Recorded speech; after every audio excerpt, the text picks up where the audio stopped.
A house with 4.3 million views, but not for the reason you might think. A market where buyers finally have the upper hand, and a guy who went from sleeping in his car to owning real estate on 2 continents. I'm Jeffrey St. Arromand, partner of the Trisha Lee team at Serhant and cast member of Owning Manhattan. And now, let's get to this week's playbook.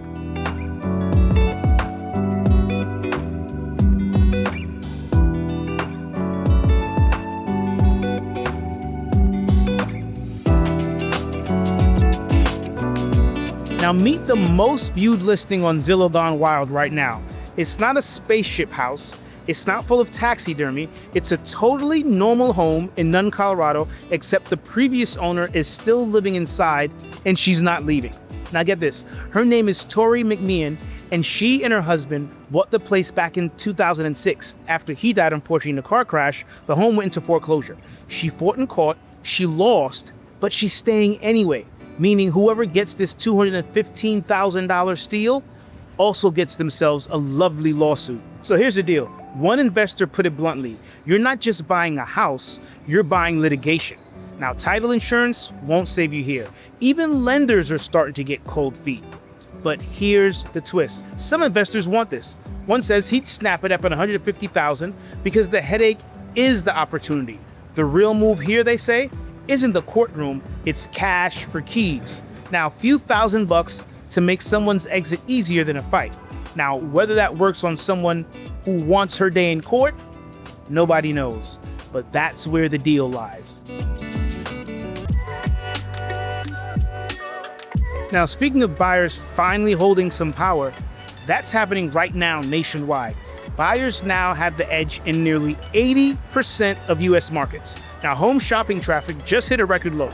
Listings are piling up, and listen to this, in the Sunbelt, 1 in 5 sellers is listing for less than they paid. Now, October is shaping up to be the best month to buy all year. And sellers, they're stuck waiting for the spring, and maybe the market will change.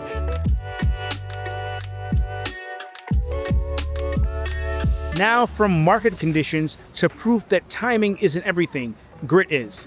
And at 19, Anthony O'Neill was homeless, sleeping in his car, $40,000 a day.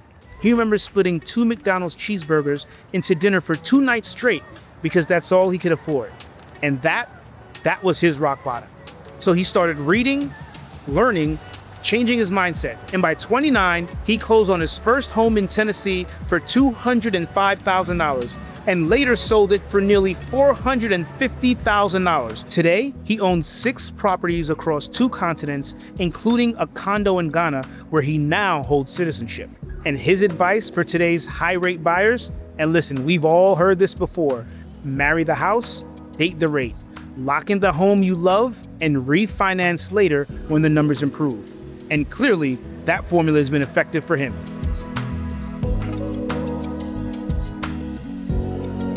All right, last one for this week, and here's proof that you don't need a big budget to start. Now, Justin Ramos began by renting out a spare room in his Queens apartment.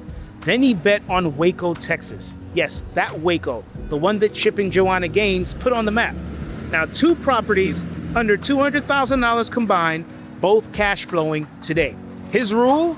House hack first, then go where the story and the tenants already are. That's it for this week. And remember, it's not just news, it's the play. Be sure to follow the playbook and subscribe to Estate Media for more real estate news, strategy, and stories that actually matter.